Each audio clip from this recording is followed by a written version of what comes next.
Good afternoon, QChurch, and welcome to our house. This afternoon, we are here together as a community on a quest for a refreshed perspective on life. On Wednesday night this week, we'll be back together for IQ to help us develop a more intelligent faith. Doors will open at 7:15 for a 7:30 start. Entry is free and everyone is welcome.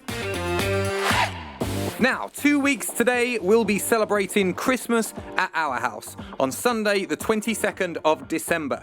These are always great nights, and it will be fantastic to share the experience with as many people as possible. So, please take flyers home with you this week and invite some people to come along. And if you're on Facebook, remember you can invite your friends using the Facebook event. If you're a guest with us this afternoon, then welcome to Q.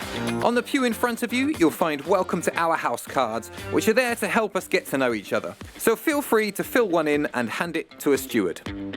Now, everything that we do here at Q can only happen because of the lovely, generous people all around you. And the easiest way to support Q and all we're doing here together as a community is to hit the donate button at qyork.co.uk. If you'd like to make a cash or a cheque donation today instead, then you can just use the black and white envelopes that are in front of you, and we'll take a collection later on this afternoon. After the final song this afternoon, there'll be drinks and snacks served in the foyer, and we'll have half an hour to relax and chat over a cuppa, whilst our 5 to 11-year-olds have 30 minutes of fun and games in Life Zone. Having explored what inspires us and how we can be an inspiration, last week we were challenged to take action and step up. Sometimes stepping up is easier said than done and can seem like a daunting task. So this afternoon we're going to continue this journey together as we set off on a quest for the first step.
So what's left to do but surrender?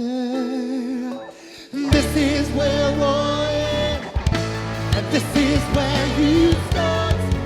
And everything I need is everything you are.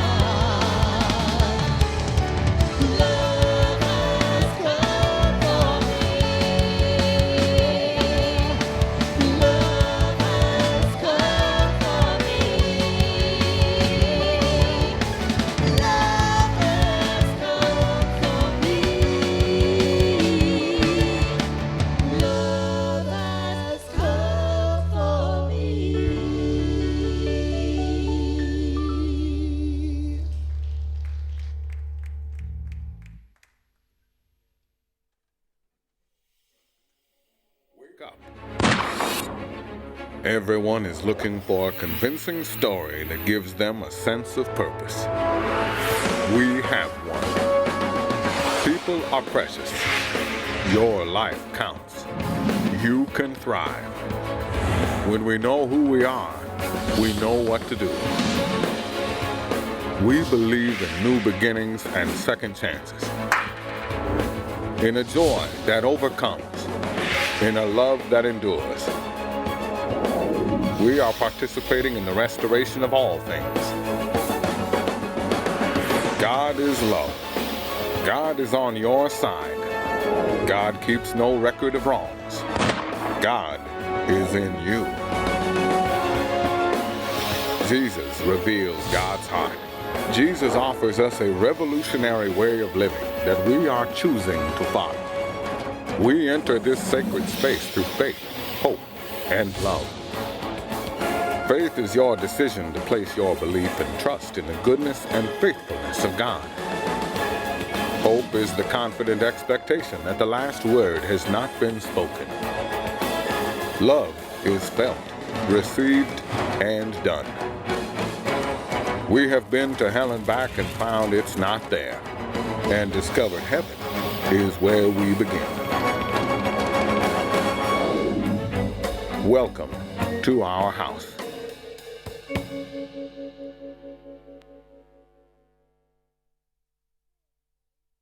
It's good to see you all. Hope you're all well and getting ready for Christmas and not getting too stressed.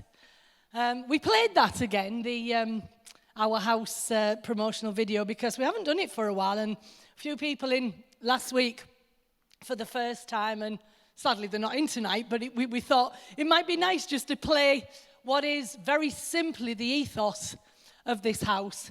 And before I sort of get cracking with what we're talking about tonight, a little while ago I had quite a revelation. I tend to find that when I'm in the shower, or running water is something that I find that when I hear running water, I always seem to connect with something beyond me. It's quite interesting. And I just had this little moment where I had this sort of thought about when the Bible talks about Jesus being the door. And what occurred to me was when somebody comes to my door and they knock on the door, and I open it and I see who it is, I don't then stand and have a conversation about my front door. We don't stand there saying, isn't this nice? You know, is it wood or is it polyurethane? Is it, double glazed or whatever? You use the door as a facilitator of fellowship. Is that probably a good word? So the door is only an entry point to what is going to go on inside the house. And often what church and religion has come is they've spent a lot of time regularly talking about the door, which is always good to use the door as an entry point, but we don't have to stand and talk about, quote, the door. What we talk about is what wonders can be found within the house and beyond the door. And I just hope that helps you a little bit tonight when you understand what we are about here at Q. We believe that everybody is already in the house in that sense. They've come through the door because Jesus was the door. And ultimately, we want to just explain and help people understand what that means and what is available inside the house. Now, don't you think that's great? And I hope you're getting that when you come here, because every week we seek to inspire you what it is to be someone who is loved by God, and however you understand that word, because that's an interesting one. We could spend a whole week talking about that. What it means to enjoy that wonderful connection between what is transcendent and what is earthly.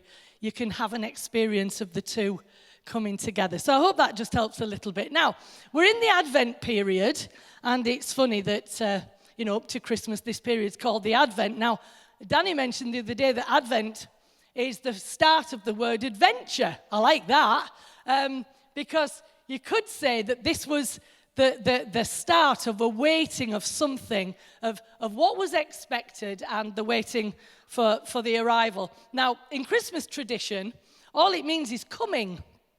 And it's the period of waiting for Jesus to be born into the world.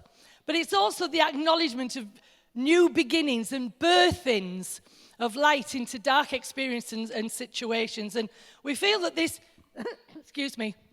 follows nicely with what we've been talking about. And like Danny said in the introduction, taking that first step of those changes in our lives that we feel are necessary. And we heard last week that sometimes it's often adversity that pushes us towards change. And often love should be the thing that does it, and yet it seems more often than not that it's adversity that does that. Now, I was inspired by a quote this week. I read a lot of Richard Rohr. He's a Franciscan priest, and therefore he's come from a totally different tradition than me, but he says some wonderful things. And this is what I read. It said, Christianity is a lifestyle, a way of being in the world that is simple, non-violent, shared and loving. But we made it into a religion and avoided the lifestyle change itself. One could be warlike, greedy, racist, selfish and vain in most of Christian history and still believe that Jesus was one's saviour. And this was the line that stuck out to me. The world has no time for such silliness anymore. The suffering of the earth is too great. Now, at this time, we're often thinking how we can do things to change not only ourselves, but how those changes affect the world in which we live. And so we were talking about these things. Then I had a chat with Kelly, and she was talking about how she'd been questioning her values and the things that she believed in, and whether what she was doing was supporting the belief she holds. And what was interesting, what came up was the fact that she's gone back to terry nappies with a new baby. Now, 36 years ago, when our Joel was born, you didn't have a choice. You just had your terry nappies and you had a bucket in your bath. And see, the ones that are laughing know what I'm talking about.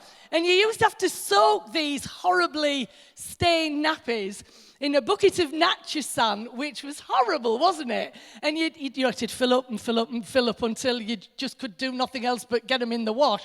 Then you'd have to do a boil wash because otherwise it just wouldn't clean them. And then, of course, you'd hang them all out, and it was pretty nice if you got a nice warm day to clean them up. Now, the reason why I mention that is because, you see, for her to step up, she's had to, in essence, go backwards. And rather than take something that's convenient and helpful, because yes, you know, disposable nappies are awesome, very convenient.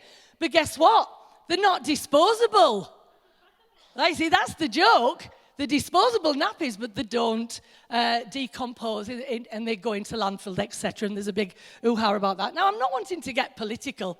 But you see, for Kelly, she stepped up because she stepped back and realized she could do something to change things. Now, I don't know what it means for you to step up and what first step you might need to make.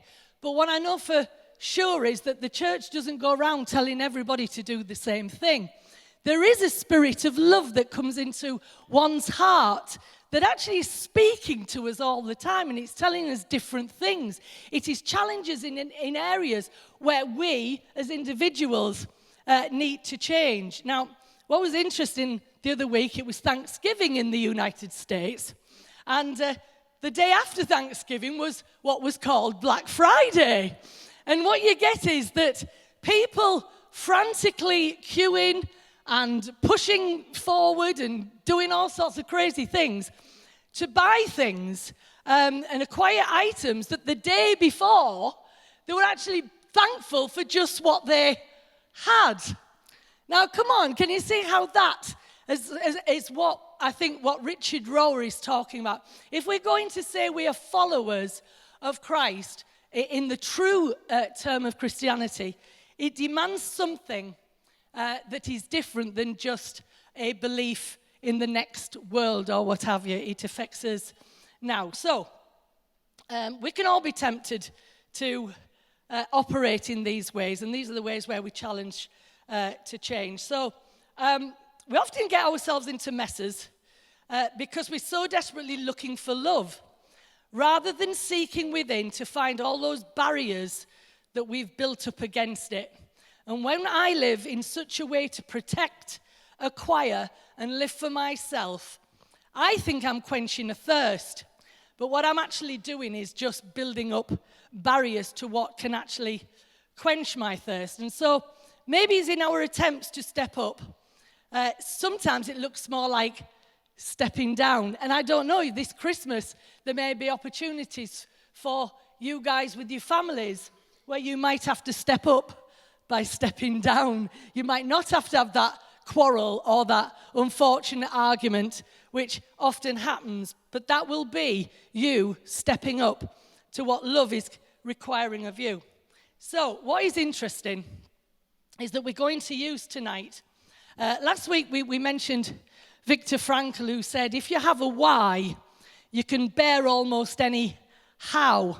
And everybody, well, I think most people will have heard of the wonderful recovery system that's in place called Alcoholics Anonymous. And the how is very much spoken about in this, and we're going to touch a little bit on this tonight.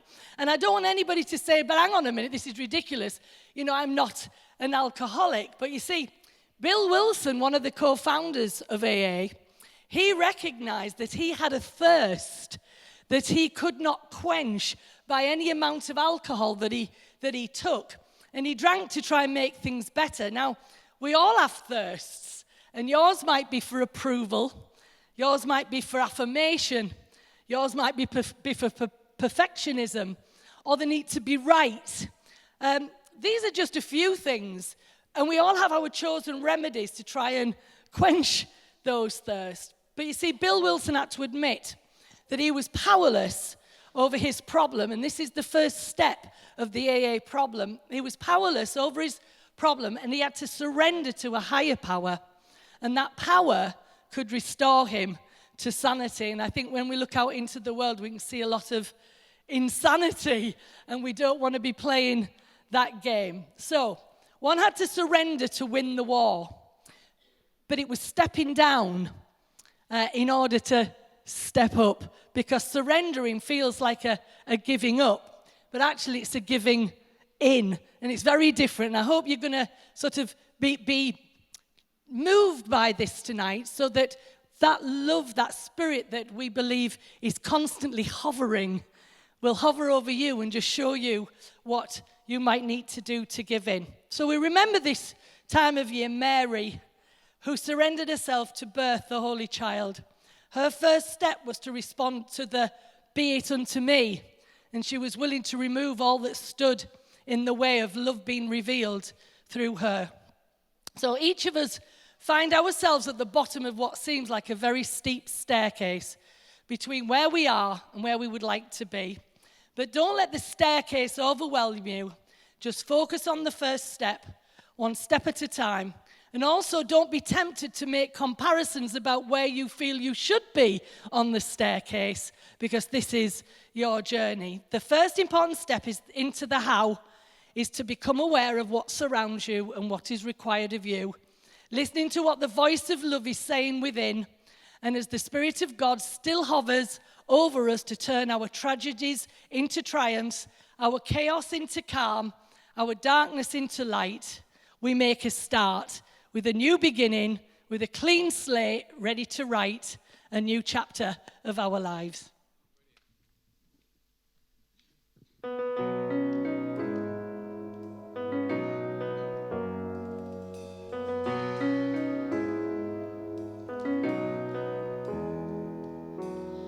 We were strangers starting out on a journey, never dreaming what we'd have to go through. Now here we are, and I'm suddenly standing at the beginning with you. No one told me I was going to find you. Unexpected, what you did to my heart. When I last hope, you were there to remind me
is that we can help you find that first step of where you are now. You've probably been many first steps in your life up to this point, but where's the first step from here? There's a poem in the Bible, in the book called the Psalms, which is predominantly poetic in the way that it writes, but this particular portion of this particular psalm has been very significant in my life for a long time. I find it very challenging and very inspiring. And here's what it says: "Blessed are those whose strength is in you, who have set their hearts on pilgrimage."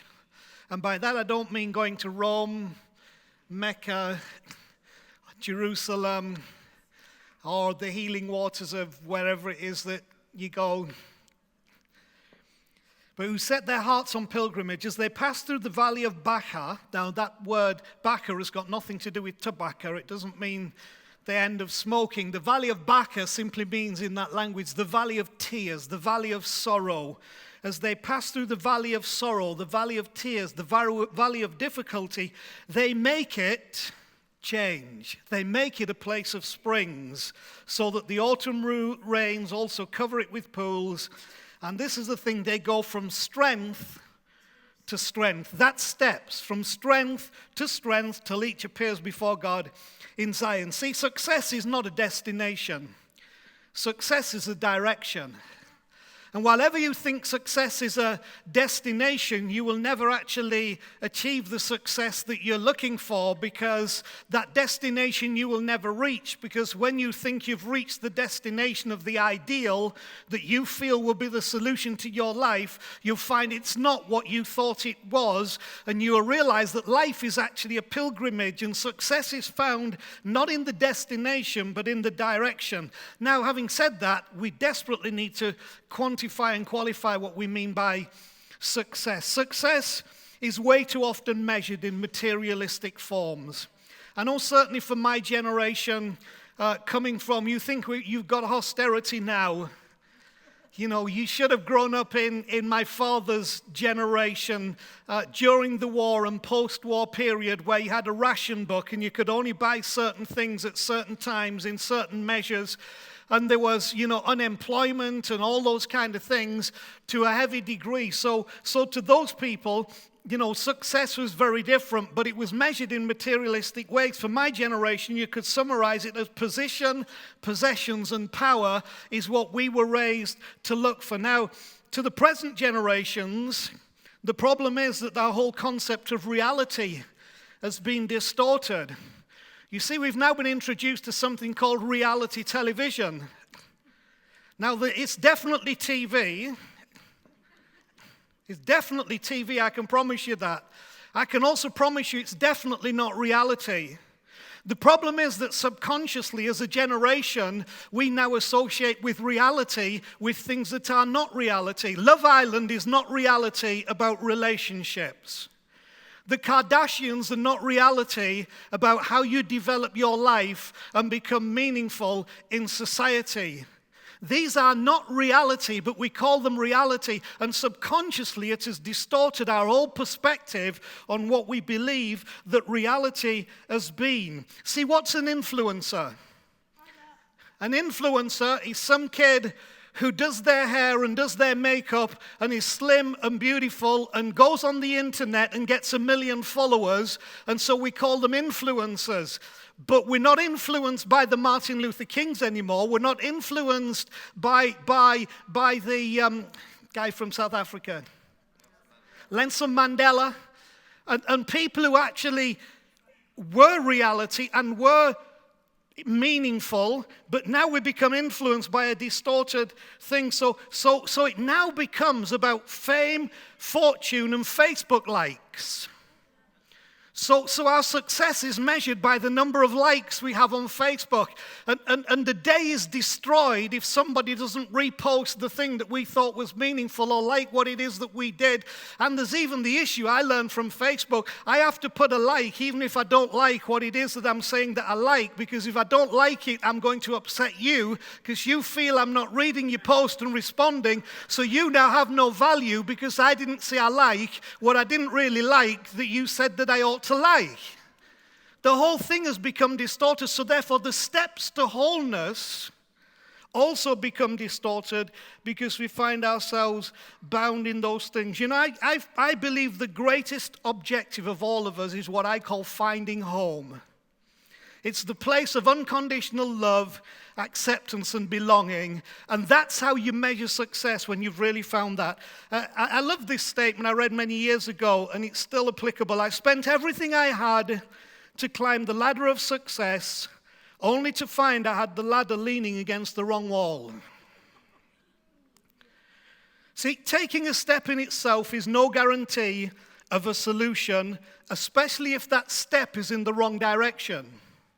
See, we should not assume that every step is in the right direction. When we're talking about steps, direction also matters here. So orientation is essential in establishing a right direction, because heading away from something is in itself not enough.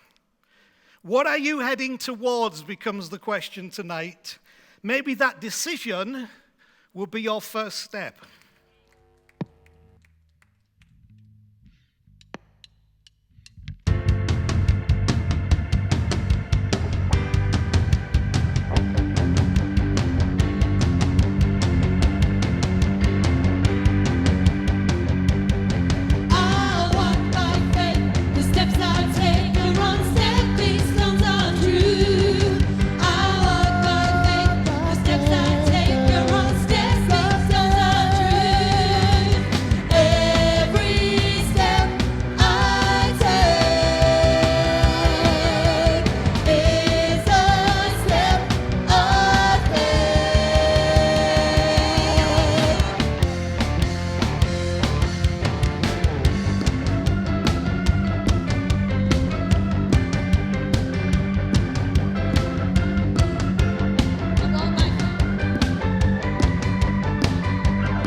then you can step on the stepping stones of truth.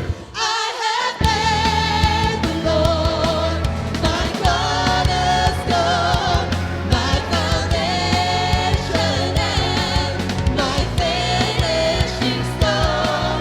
In Him I'll put my trust.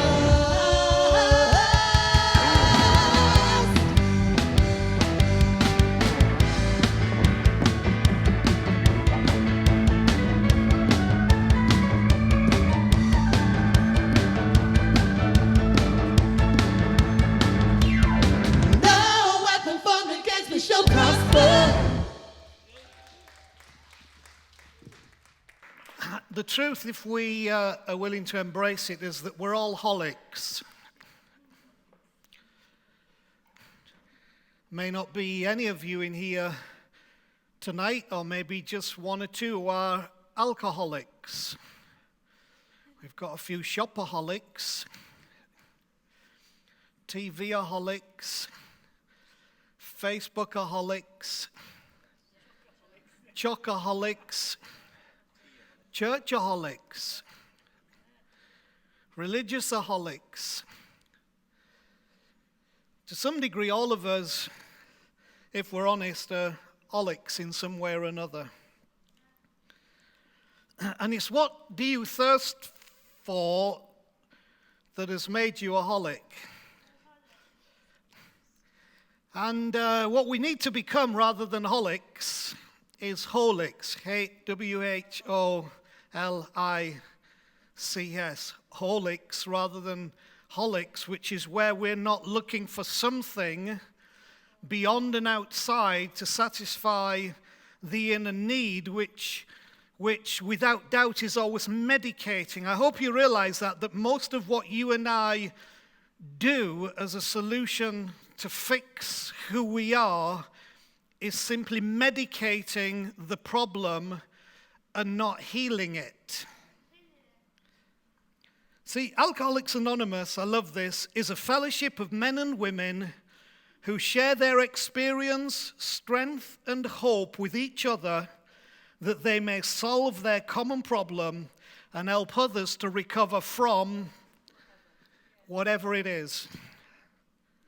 I would hope that we are, will be, and can be that as a people here at Q, a fellowship of men and women who share their experience, strength, and hope with each other that they may solve their common problem and help others to recover from whatever.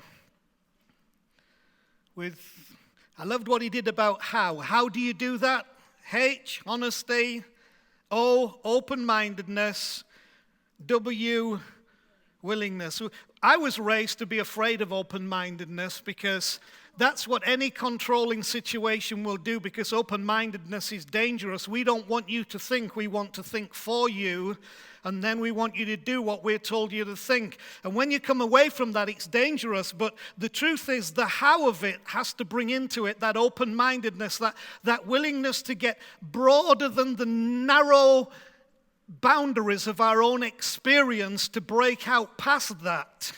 But with honesty about ourselves, open-mindedness towards the revelation. See, if I reject God, I am not being open-minded. The moment I say there is no God, my open-mindedness has gone down the toilet, you see. So it's for all of us, everywhere in that journey.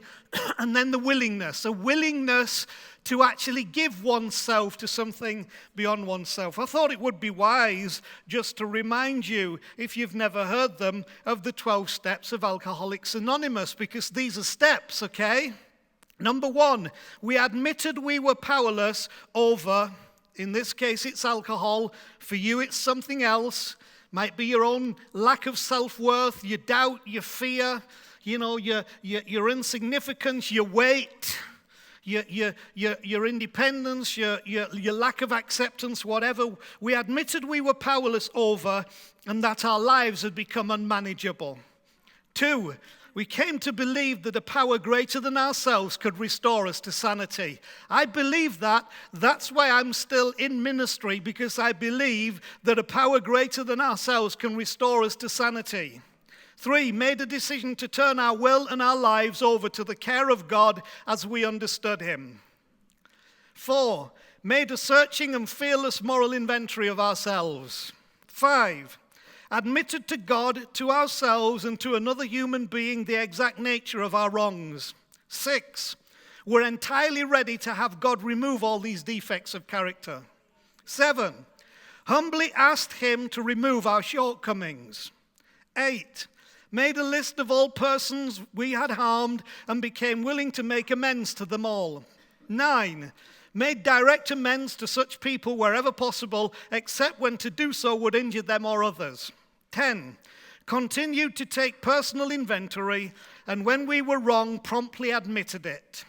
11, sought through prayer and meditation to improve our conscious contact with God as we understood him, praying only for knowledge of his will for us and the power to carry that out. 12, having had a spiritual awakening as a result of these steps, we tried to carry this message to holics and to practice these principles in all our affairs. I think they're great. And needless to say, the whole Alcoholics Anonymous thing, just like many of the beneficial things that we have been touched by in our lives, came out of a Christian ethic and a Christian belief system. But you see, taking steps in the right direction will not only take you to, but will take you through.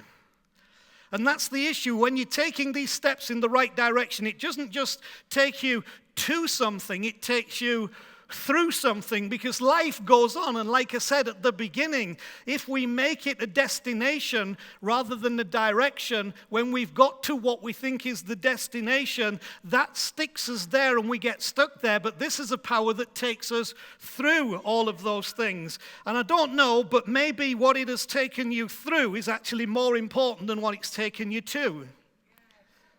The story is not in the destination, the story is in the journey. Have you ever read a book that began, and they arrived at their destination?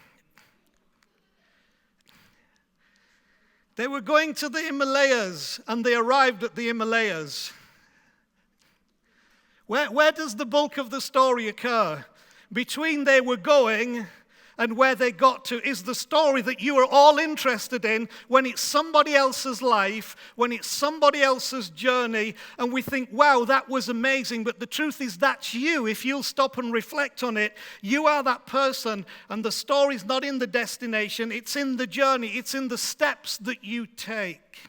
The joy is in the journey, and the journey is engaged one step at a time.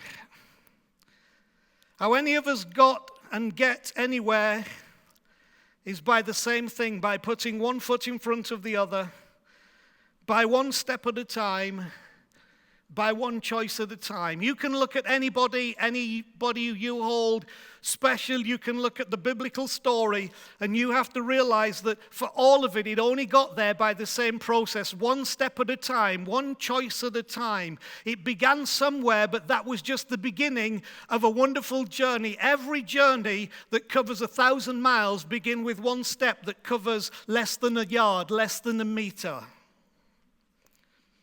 I love the song that we sang there, you don't need to attempt a leap of faith. You actually just need to step on the stepping stones of truth. I like something from those 12 things. I like the how of it. I like the honesty, the open-mindedness, the willingness. I like the idea of the higher power. It's if you'll step on these stepping stones, then you won't need what you think is a leap of faith to get you free from where you are and where you really need to go. Every step, the truth is taking us somewhere. So you don't need to attempt a leap of faith. You just need to step on the stepping stones of truth. It's they that orient your journey to wholeness. Those steps of truth in that direction begin to take you to the place of wholeness. So here's my challenge to you tonight. Stop and think about the direction of the steps that you are taking, and stop and think about the direction that those steps are leading you to. Because every one of those steps is taking you somewhere. And remember, what we read from that amazing poem in the Psalms, which if you want to find it is Psalms 84, and it's verse 5 through 7. And here's my amended version of that for you tonight. Blessed are those whose strength is in you, higher power, God, Creator, the source of all things, who have set their hearts on making a journey, because as they pass through the valley of tears, of despair, of disappointment, they change it to a place where life springs out. They go from strength to strength. That's the steps I'm trying to get you on tonight. They go from strength to strength until they see themselves in the place they were always meant to be, one with God, the higher power, in the place where life and wholeness flow.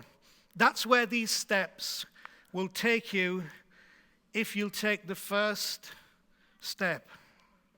It starts with an honesty. It starts with an honesty that says, maybe, you know what? Maybe I can't do this on my own. Maybe I need a greater openness in my heart to pray to the one who is God, to say, will you help me as I seek to take this step in truth, to do that step successfully, because it will be like home to me. I'll find unconditional love, acceptance, and belonging.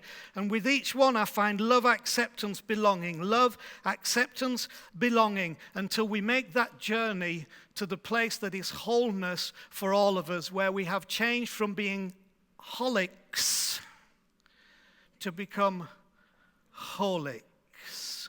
Let's just pray for one moment. Sometimes it's good just to get beyond yourself. I love the Alcoholics Anonymous, because they realized as they began to address the issue of any holicism that something from outside of us has to be present to help us. And it was that acknowledgement of God that was the beginning of the process as the honesty came. Why not ask God, the Creator, the Divine, the source of all things tonight, help me as I seek to take this first step from where I am, so that I will be free from being a holic and make the journey to being a holic, complete in you, and finding that place of home within me, of unconditional love, acceptance, and belonging. Amen.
Come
just as long as I choose to love you, to trust in you, my Lord, completely, you complete me. As I build upon you, it's time to leave the shores behind. There's so much